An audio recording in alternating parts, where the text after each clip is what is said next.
मुंहिंजो नालो आहे लक्ष्मी लधान। मां हिकु सिंधी कविता थी चवां। हिकिड़ी हुई लाड़ी चनांग जी हुई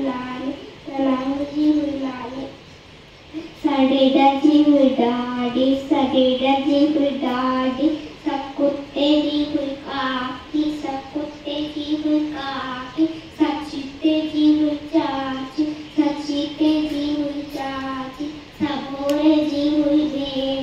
सबोरे जी हुई भेड़ असांजी हुई सेड़ जब पोपट जी हुई पुफी जमा कोड़े जी